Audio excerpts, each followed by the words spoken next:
ئەم تیپە لە 2 ساڵی ڕابردوو ڕکابەری سەرەکی سەرکەوتن بوو بۆ خولی نایەبی عێراق، بەڵام دو هەنگاوەکانی سەرکەوتنی بە دوای خۆیدا نەدەهێنا.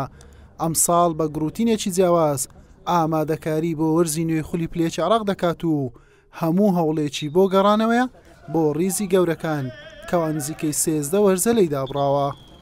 وەکوی بینین فڕقەکەمان وەکو نوعی یارزان جیاوازە وەکو لە ساڵانی ڕابردوو. ئەم ساڵ بەسە مەسێم ساڵە بۆ منافسە بەشکەم ئینشاءالله سەرکەوین. ئەم ساڵیش فرقە وەکو مینا و بەغداد نییە بەخۆوەت بێ زۆر بەس ئەمە یاری کتۆپێنە لەوانەیە فرقێک لە فرقەکانی خوارەوە زۆر بەخۆوەت بێ. محاولەکە ئینشاءالله ئەم ساڵ بەشکەم قەدەر خوا سبحانه وتعالى بەشکەم سەرکەوین ساڵ.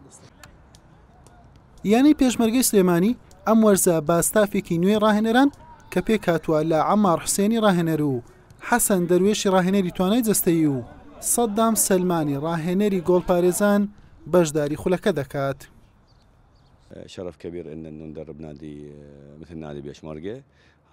شانازێکی گەورەیە بۆ من کەوا ڕاهێنەری تیپێکی گەورەی وەک پێشمەرگەی سلێمانی ساڵانێک کە ژمارەیەکی قورسی خولەکەیە و دەیەوێت سەر بکەوێت بۆ خولی نایب. لەم یانەیە هەموو کەرەستەیەکی سەرکەوتن هەیە، بۆیە دەبێت یەکێک بین نەو تیپانەی ڕکابەری بەهێز بۆ سەرکەوتن بۆ نایب بکەین. ئامادەکاریەکانیشمان زوو دەست پێ کردووە، یاری بۆ یاری تیپەکە زیاتر خۆگونجاندنی بۆ پلانی ئێمە هەیە. دەستەی کارژێڕی درێغی نەکردووە لە پێداویستەکانی ئێمە، هەرچیمان داوا کردووە بەردەستە. تیپەکە شایستەیە لە نایب یاری بکات، بۆیە داوا لەخوا دەکەم سەرکەوتومان بکات.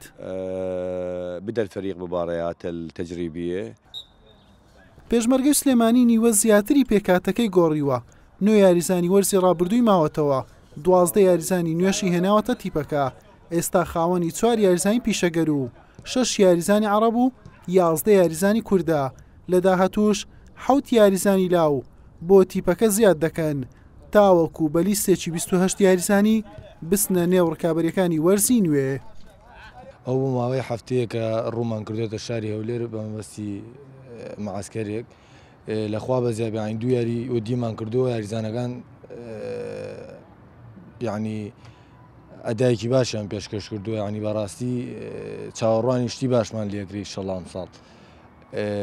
ستافی مدەڕیبین و ئیداری نادی و هەمووش لە ئاستەکەمان ڕازیە. ئینشەڵا بتوانین ئەم ساڵ ئامانچەکەمانمە دەست بێنین وەکو ساڵانی پێشتر نەبێت. یانی پێشمەرگەی سلێمانی دوای دیاریکردنی ستافی ڕاهێنەران لە سەرەتای مانجی ڕابردوو دەستی بە ئامادەکاری بۆ وەرزی نوێی خولی پلێکی عێراق کردووە. ماوەی هەفتەیەکە لە هەولێرە و 2 یاری دۆستانەشی ئەنجام داوە. بە یاری سێم کۆتایی بە کەمپە مەشقەکەی دێنێت و دەگەڕێتەوە سلێمانی بۆ تەواوکردنی ئامادەکاریەکانی. حوسێن محەممەد، کەناڵی پێام، هەولێر.